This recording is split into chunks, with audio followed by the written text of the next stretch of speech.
Islamic World HD 4K YouTube channel. Please subscribe. میری نماز، میری قربانی، میرا جینا، میرا مرنا سب رب العالمین کے لیے ہے۔ لا شریک لہ وبذالک امرت، اس کا کوئی شریک نہیں ہے، مجھے اسی چیز کا حکم دیا گیا ہے۔ اللہ تعالیٰ نے سب سے زیادہ جس مسئلے کو بیان فرمایا وہ توحید ہے، اور یہی توحید پورے دین کی بنیاد اور رأس المال ہے۔ توحید کے بغیر بزرگوں نہ ایمان مکمل ہے، نہ عبادت مکمل ہے، نہ روزہ، نہ حج، نہ زکوٰۃ، کوئی چیز بھی قبول نہیں ہے توحید کے بغیر۔ جیسا کہ حضرت بابا بلے شاہ جیسے فرماتے تھے کہ علم پڑھیاں اشراف نہیں بندے، جیڑے ہوون اصل کمینے، تے پتل کدی سونا نہیں بن سکتا بھاویں جڑیے لال نگینے، تے شوم کدی سخی نہیں بن سکتا بھاویں ہوون لکھاں خزینے، توحید بنا نجات نہیں ہونی گلیا بھاویں ونج مرے وچ مدینے۔ اللہ کی توحید کا اگر اقرار نہیں کرتا تو پھر چاہے مدینے میں موت کیوں نہ آئے پھر بھی بخشش نہیں۔ اگر اللہ کی توحید کا اقرار کرتا ہے چاہے دنیا کے کسی کونے میں بھی موت آ جائے اللہ بھی راضی ہے، اللہ کے رسول بھی راضی ہے۔ تو آپ دیکھیں ابراہیم علیہ السلام کو جب اللہ نے نبی بنا کر بھیجا تو اپنی قوم کے پاس گئے، سب سے پہلے جو ان کو دعوت دی، تبلیغ کی، وہ یہی تھی۔ فرمایا اعبدوا اللہ، اے میری قوم عبادت کرو صرف اللہ پاک کی، عبادت صرف اللہ پاک کی، بس اللہ کے علاوہ کسی کی عبادت نہیں۔ اب سمجھیں اس بات کو کہ عبادت کہتے کس کو ہیں؟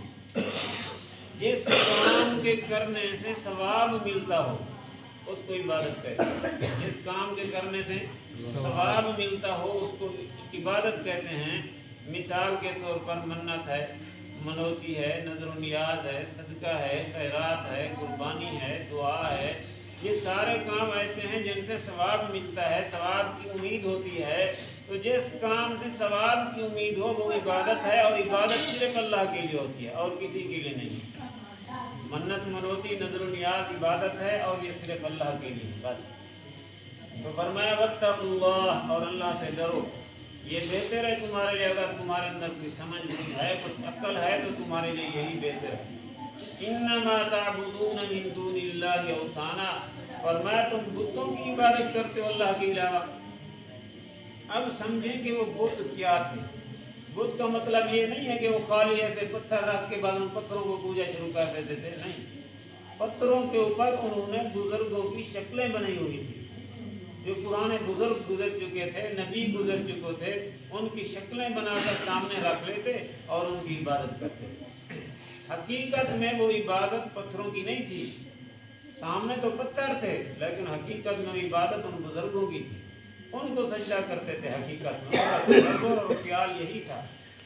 آج کے مشرک اور اس دور کے مشرک میں فرق صرف ایک بات کا اور کوئی نہیں ہے، وہ بزرگوں کی شکلیں بنا کے سامنے بٹھا دیتے اور پھر سجدہ کرتے تھے۔ آج کے مشرک کیا ہیں، وہ بزرگ فوت ہو جاتے ہیں، ان کو قبر میں سلا کے پھر جو ہے شرک کرتے ہیں۔ وہ بٹھا کے شرک کرتے تھے، یہ سلا کے شرک کرتے ہیں۔ ہاں جی، بات بس فرق یہی ہے بٹھا اور سلا کا۔ وہ بھی بزرگوں کے سامنے سجدہ کرتے تھے، طواف کرتے تھے، یہ بھی بزرگوں کے سامنے سجدہ کرتے ہیں اور طواف کرتے ہیں۔ حالانکہ تمام امام اور ہماری شریعت میں تمام ائمہ نے، مجتہدین نے، محدثین نے، اور مسلک بریلوی، مسلک دیوبندی، مسلک اہل حدیث، سارے اس چیز کے قائل ہیں کہ اللہ کے علاوہ کسی کو سجدہ جائز نہیں ہے۔ بریلوی بھی یہی کہتے ہیں، انہوں نے بھی اپنی کتابوں میں یہی لکھا ہے کہ اللہ کے علاوہ کسی کو بھی سجدہ کسی قسم کا بھی جائز نہیں ہے، حرام ہے بالکل۔ لیکن پتہ نہیں کیا بات ہے، پیروں نے، مولویوں نے لوگوں کو کس راستے پر لگایا ہوا ہے۔ فرمایا وَتَخْلُقُونَ إِفْكًا، تم تو ان بتوں کو اپنے ہاتھوں سے تراشتے اور شکلیں بنا کے سامنے رکھ کے ان کی عبادت کرتے ہو۔ کیسے تمہارے خدا ہیں کہ خود تم نے ان کو پیدا کیا ہے، بنایا ہے۔ آگے سنیں، فرمایا ان الذین تعبدون من دون اللہ، اللہ کے علاوہ جن ہستیوں کی تم عبادت کرتے ہو، لا یملکون لکم رزقا، لا یملکون لکم رزقا، وہ تمہارے رزق کے مالک نہیں ہیں۔ اللہ کا قرآن ہے بزرگوں، اس میں کسی مولوی یہ کوئی جھگڑے والی بات نہیں ہے۔ یہ کوئی سنی اور بریلوی یا دیوبندی جھگڑا نہیں ہے، اس کتاب کو بھیجنے والا رب العالمین ہے اور لے آنے والا جبرائیل امین ہے، جس پر یہ کتاب نازل ہوئی ہے وہ رحمت للعالمین ہے۔ ہاں جی، یہ کوئی سنی دیوبندی بریلوی جھگڑا نہیں، یہ اللہ کا قرآن ہے۔ اللہ نے خود یہ احکام نازل فرمایا، لا یملکون لکم رزقا، فرمایا وہ تمہارے رزق کے مالک نہیں ہیں، فابتغوا عند اللہ الرزق، رزق اپنا تلاش کرو اللہ کے ہاں، اللہ کی دربار میں تلاش کرو، یہ تمہارے رزق کے مالک نہیں ہیں۔ اور ہے بھی حقیقت، اگر اللہ کے علاوہ کوئی اور رزق کا مالک ہوتا پتہ نہیں کتنا لوگ بھوک سے مر جاتے۔ ایک آدمی جاتا پیر صاحب طویز دو، فلانے کو کچھ نہ ملے، دوسرا کہتا جی طویز دو مجھے بہت کچھ ملے، پیر تو آپس میں لڑ پڑتے، جھگڑا ہو جاتا۔ وہ اگلے دن مجھے ایک ساتھی سنا رہا تھا کہ شکر ہے اللہ پاک نے رزق اپنے ہاتھ میں رکھا ہے، اگر ان وڈیروں سرداروں وزیروں مشیروں کے ہاتھ میں ہوتا یہ تو ہمارے ٹرنکوں سے بھی آٹا نکال کے لے جاتے، ہماری صندوقوں سے گھروں سے بھی آٹا نکال کر یہ لوگ لے جاتے۔ شکر ہے اللہ نے رزق اپنے ہاتھ میں رکھا ہے۔ بزرگوں رزق کس کے ہاتھ میں ہے؟ چاہے تو کسی کو زیادہ دے، چاہے تو کسی کو کم دے۔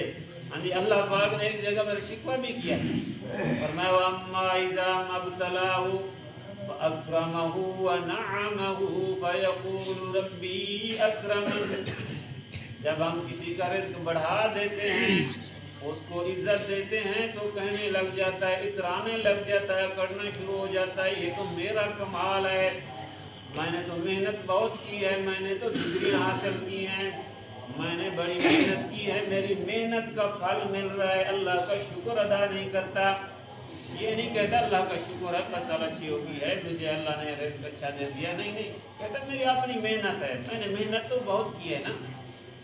وَأَمَّا إِذَا مَا ابْتَلَاهُ فَقَدَرَ عَلَيْهِ رِزْقَهُ فَيَقُولُ رَبِّي أَهَانَنِ، فرمایا جب ہم رزق کچھ کم کر دیتے ہیں تو پھر لوگوں کو بتلاتا رہتا ہے یار میں تو مر گیا، میں تو ذلیل ہو رہا ہوں، میں تو پریشان ہوں، پوری نہیں ہو رہی، تنگ ہوں۔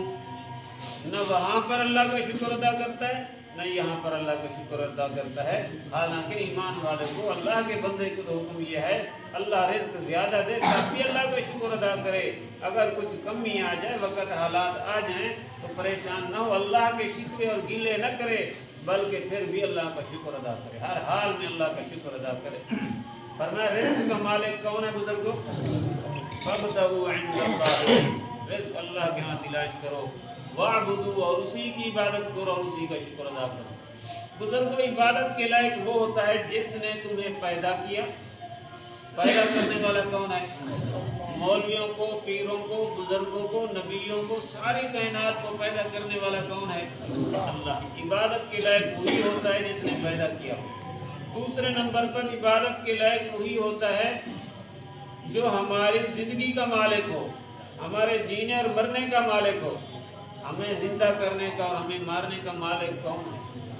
کوئی مولوی اور پیر کسی کو موت نہیں دے سکتا، موت خود ان پیروں کی اپنی موت اور حیات ان کے ہاتھ میں نہیں ہے، وہ بھی اللہ کے ہاتھ میں۔ اور تیسرے نمبر پر فرمایا عبادت کے مالک وہی لائق وہی ہوتے ہیں جو آگے مستقبل بھی جن کے ساتھ تمہارا متعلق ہو، قیامت کے دن سارے فیصلے جنت جہنم کا اختیار بھی کس کے ہاتھ میں ہے؟ اللہ کے ہاتھ میں ہے۔ فرمایا کہ یہ اختیارات جس کے پاس ہوں تمہاری باتوں کے لائق بھی وہی ہے۔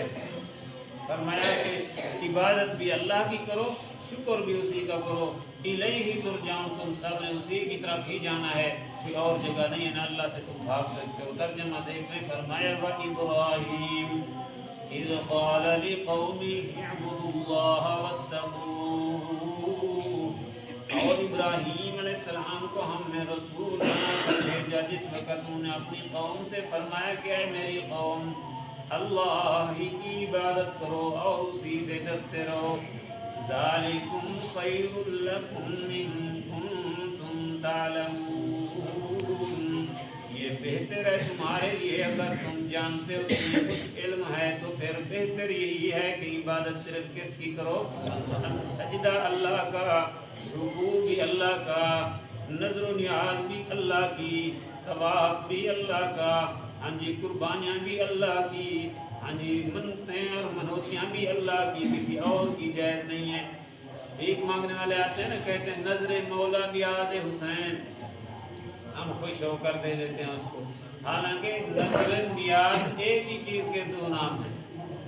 ہاں جی جس کو پنجابی میں کہتے ہیں ہاں جی منت، سریکی کہتے ہیں منوتی، ہاں جی اسی طرح عربی میں کہتے ہیں نظر اور فارسی میں کہتے ہیں نیاز، چیز ایک ہی ہے، اس کے نام جو مختلف ہیں مختلف زبانوں میں، تو پھر وہ ہمیں دھوکہ دے کر چلے جاتے ہیں، ہمارے ایمان پر بھی ڈاکہ ڈالتے ہیں، کہتے ہیں نظر اللہ کی نیاز حسین کی، حالانکہ نظر بھی اللہ کی ہے، نیاز بھی اللہ کی ہے، حسین کی نہیں، عبادت صرف اللہ کی، نظر و نیاز اللہ کے نام کی ہے۔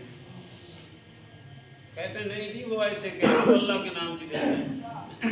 یہاں پر ایک آدمی نے مجھے بلایا، کہا کہ یہ دعا مانگنی ہے، میں جب اس کے گھر میں گیا نا، کھانا وغیرہ سامنے لے کر رکھ دیا، کہتا ہے جی دعا کرو اور یہ ختم پڑھنا ہے جی، میں نے کہا کس کا ختم ہے، کس چیز کی خیرات ہے؟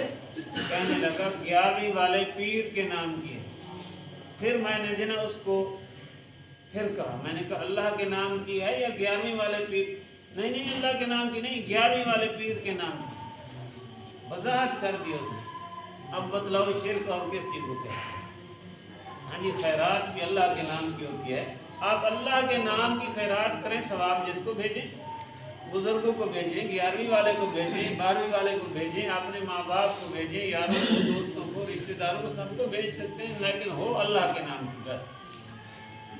فرمایا کہ وَذَلِكُمْ خَيْرٌ لَكُمْ إِن كُنتُمْ تَعْلَمُونَ إِنَّمَا تَعْبُدُونَ مِن دُونِ اللَّهِ أَوْثَانًا۔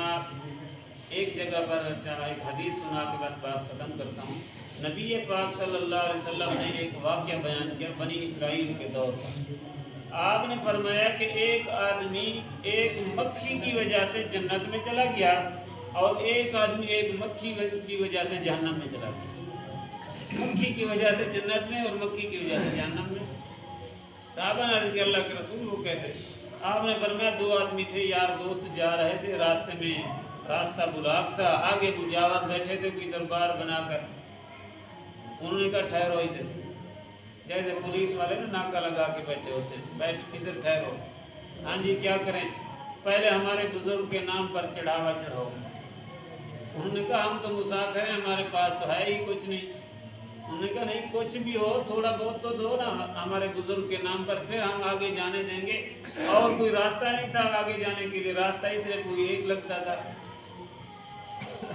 انہوں نے کہا نہیں ہم ایسے نہیں جانے دیں گے، جلدی کرو چڑھاوا چڑھاؤ ورنہ ہم تمہیں قتل کر دیں گے، جانے نہیں دیں گے، ہم یہاں پر تمہیں مار دیں گے۔ تو ایک آدمی نے کہا چلو جان بچانا فرض ہے، جان تو اپنی بچائیں، یہ تو پاگل ہو کے بیٹھے ہیں، مار نہ دیں ہمیں۔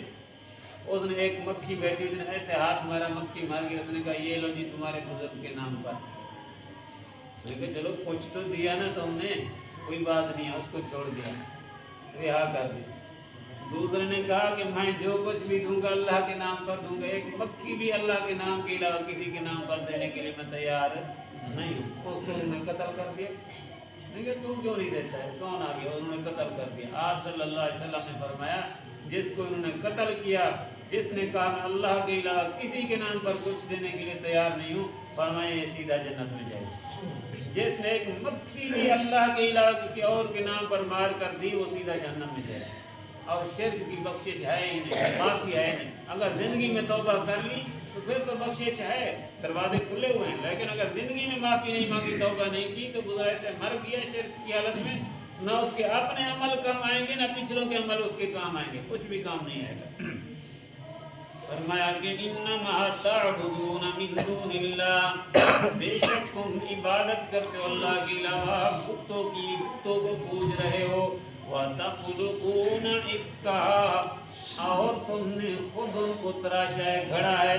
عجیب بات ہے، بزرگ پہلے جب فوت ہوتے ہیں نا، وہ ہمارے محتاج ہوتے ہیں، خود اٹھ کے وہ غسل نہیں کر سکتے، غسل میں ہمارے محتاج، کفن پہننے میں ہمارے محتاج، ہاں جی قبرستان جانے میں ہمارے محتاج، ہم کندھا دے کر ان کو لے جاتے ہیں، قبر ہم ہاں جی وہ بنانے میں ہمارے محتاج، پھر اس کو قبر میں اتارنے میں ہمارے محتاج، قبر کو بند کرنے میں ہمارے محتاج، جب اوپر 10-15 میں من مٹی آ جاتی ہے پھر ہم ان کے محتاج، پہلے وہ ہمارے محتاج، جب ان کے اوپر مٹی آ جائے پھر ہم ان کے محتاج، لوگ ان سے مانگنا شروع کر دیتے ہیں۔